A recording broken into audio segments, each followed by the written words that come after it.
Oh, hello there. Fancy meeting you here. What a journey it's been so far, huh?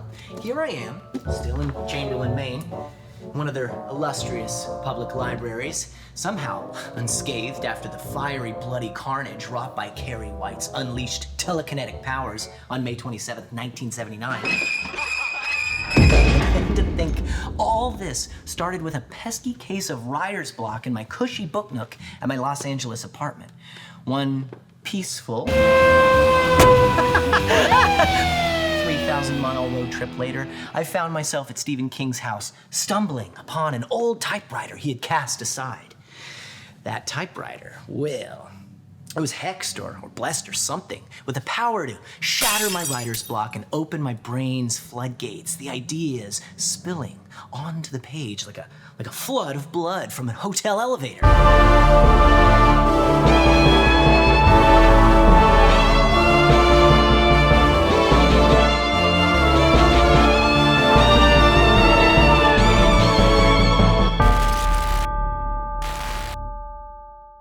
Stephen King apparently has a habit of throwing great stuff away because that's exactly what he did with Carrie. The story of how Carrie went from trash to treasure is a wild and wacky tale I explored in the last episode. So, by now, we already know what a huge success Carrie became, despite the road to said success being the rockiest of roads.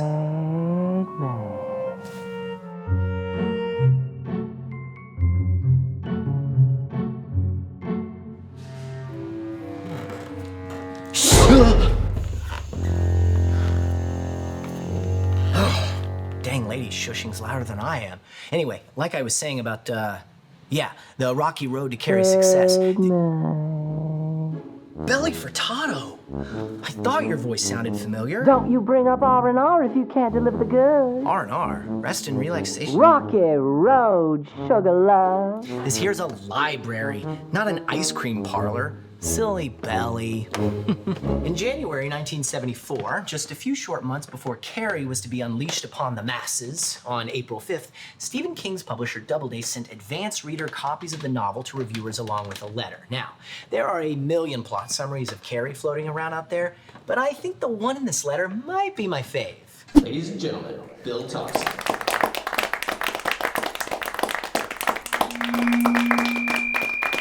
Doubleday is pleased to present you with this special edition of Carrie by Stephen King. Don't start it unless the evening in front of you is free of appointments. This one is a cooker. Carrie is the story of a girl who has been the odd one all her life, the mystery, the born loser, torn between her fanatic mother who sees sin everywhere and the nudity of a girl's shower room, and any friendship Carrie might develop with girls her own age, and especially in dating, and her own pathetic wish to become part of the world that shuns and attracts her. Carrie becomes the butt. Scoop it up, scoop it up, scoop it up, scoop it up, scoop it up, scoop it up, scoop it up, scoop it up, of every cruel joke. The object of any malicious prank.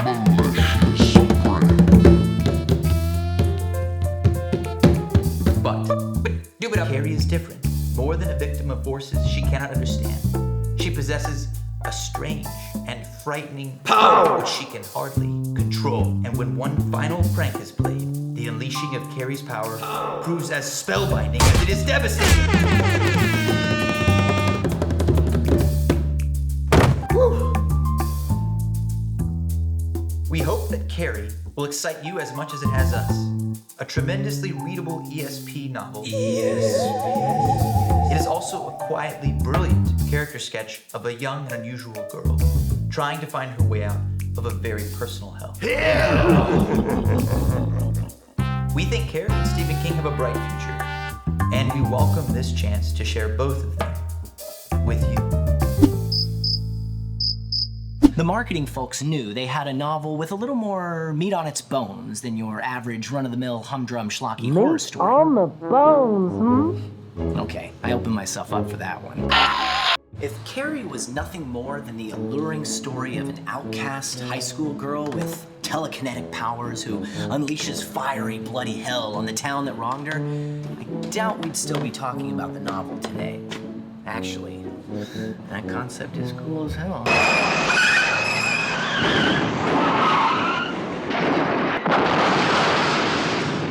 Probably still be talking about it regardless. No, you know what?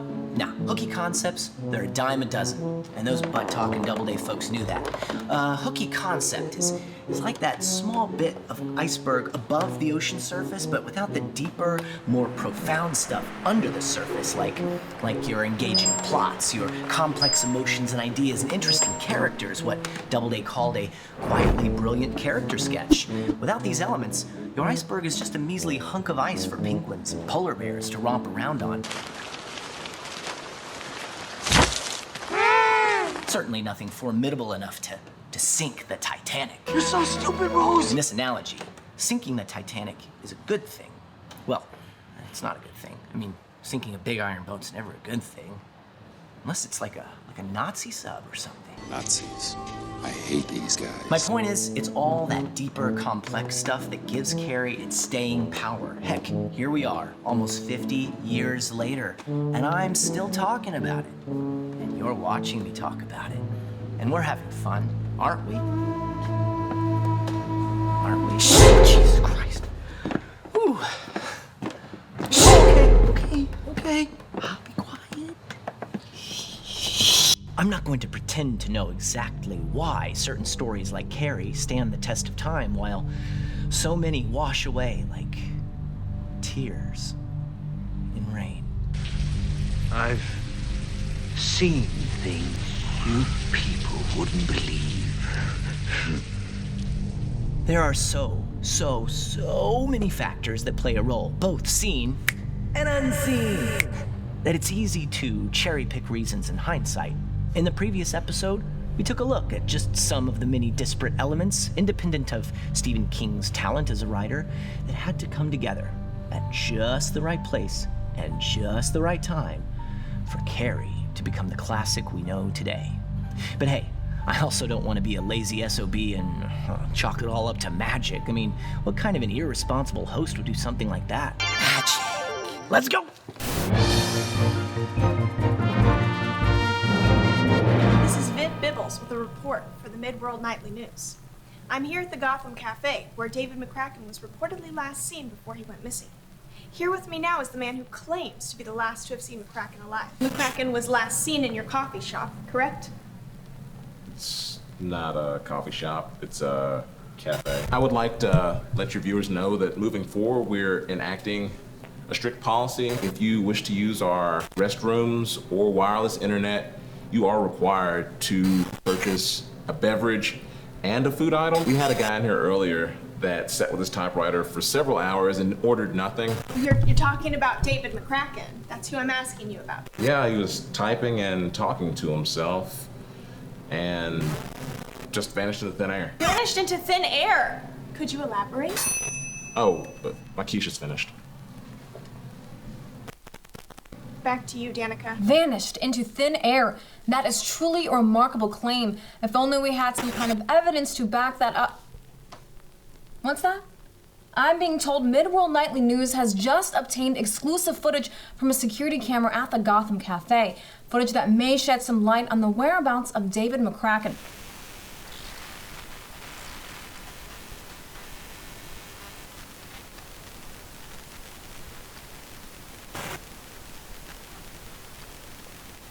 Absolutely stunning footage. Indeed, vanished into thin air. Of course, Midworld Nightly News will have this footage analyzed, but if confirmed authentic, it will undoubtedly raise more questions than answers.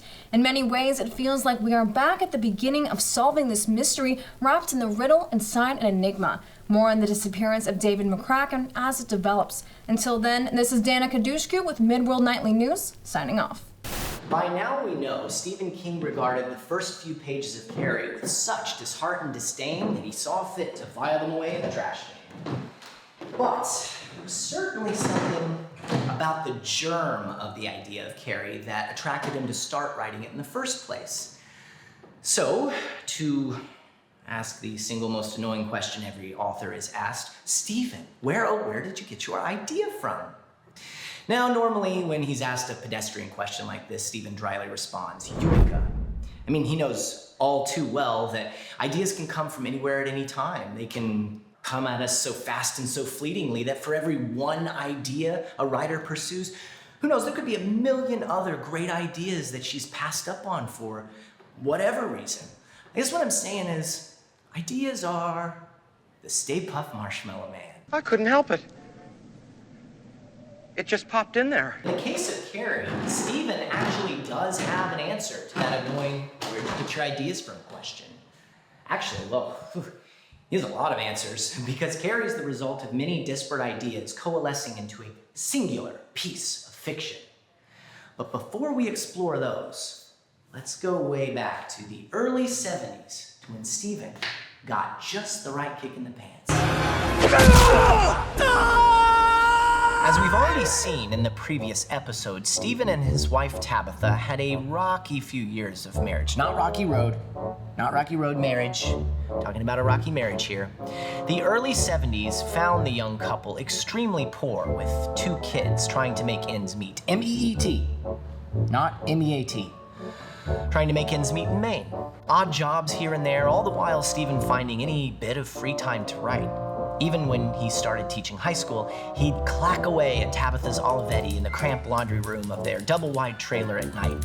And during his early years pre-Carrie, Stephen wasn't just writing a slew of short stories. No, he was also writing full-blown novels, which he would later publish under his pseudonym Richard Bachman. In the introduction of Blaze, which Stephen dubs the last Bachman book, he explains, the Bachman name is on it because it is the last novel from 1966 to 1973, which was that gentleman's period of greatest productivity. During those years, I was actually 2 men. It was Stephen King who wrote and sold horror stories to raunchy skin mags like Cavalier and Atom. But it was Bachman who wrote a series of novels that didn't sell to anybody. These included Rage, The Long Walk, Roadwork, and The Running Man.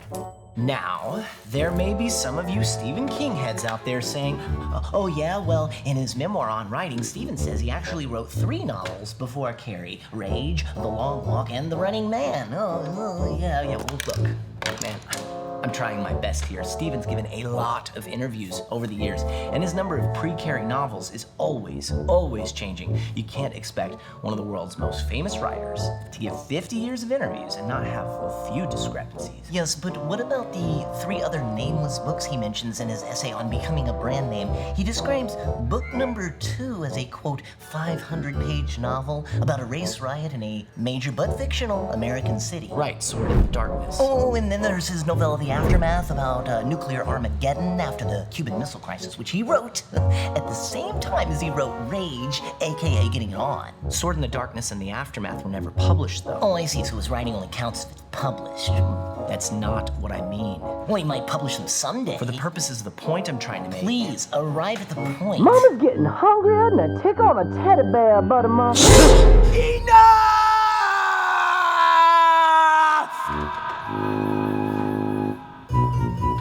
Stephen King is a fiction writer. He makes shit up for a living, and your shushing is way louder than anything I'm doing, so lady, go shush yourself. And Belly, my sweet Belly, I know you're still salty from all that bad fettuccine I ate last episode, but I promise you, a diet of ribs and ice cream is only gonna end in pain and misery.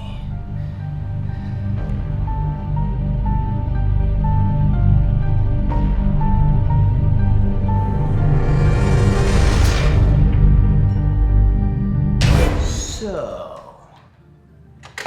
5 pre-Carrie Bachman books. Let's see if we can spot a similarity among them. There's Rage, aka Getting It On, about a high school boy who holds his class hostage. The Long Walk is a dystopian novel about boys being forced to participate in a life or death walking contest.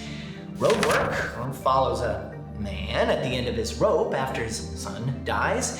His marriage falls apart and his home is about to be demolished to make way for a highway. Blaze revolves around a mentally handicapped con man who kidnaps a rich guy's baby son. And the running man, well, it's in the title. So from 66 to 73, Stephen's up to his eyeballs in dude-centric fiction. Protagonists with penises, he can't get enough of them. Nice big. But people were starting to notice, says his wife Tabitha. In the midst of the women's movement, he had taken some criticism in university seminars and workshops, and in student bull sessions over his female characters. And then, along comes the straw, breaks the camel's back. One of Stephen's college friends put it bluntly, "Why are you writing all this macho crap?" I explained that they were for macho magazines and the stories didn't sell too well to Cosmopolitan. "You don't have any feminine sensibility at all," he said. I told him I could if I wanted to, but he didn't think so. Not one to let a challenge go unmet, Stephen sat down and started writing a short story. And that short story was Carrie. It had a kind of fairy tale structure, and it was going to be a story about a girl who did a terrible thing, but who was justified because she had been driven mad by all the teasing. I saw immediately that it was going to be too long for the market, but at the same time, I didn't have time to write a novel. I wrote 2 or 3 pages, but I kept running into mundane problems. For instance, at the beginning, someone helped Carrie use sanitary napkins, and I didn't even know they came in coin dispensers. I realized I was making my entry into a woman's world where I would have to deal with many things that I had never considered before. venturing into a world heretofore unknown to you. Wow, that sounds like the seeds of some good old-fashioned horror. But we all know where it goes from here, don't we? Carrie, eat trash can. The guy was probably right. I can't do it. So wait, Carrie started as a friggin' bet? No, that college friend's challenge was just the fire that got Stephen cooking. A slew of disconnected ideas had already been churning in Stephen's head over the years. Imagine Stephen's life is a massive fridge full of delicious ideas that he stocked over the years. And inside that fridge, he's got some girl he once knew in grade school carrots, and some article he once read potatoes, and a big, meaty homage to horror films and books, ham, bone, and Maybe I got a stew going. Well, except that stew is just a tepid, sloppy sludge sitting untouched in a big pot on the stove. Until that is, Stephen's college friend comes along, makes like an anti-Billy Joel, and starts the fire.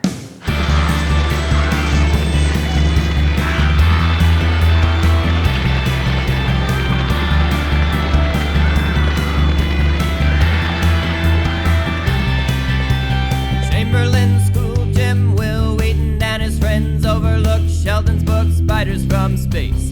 All of those are Stephen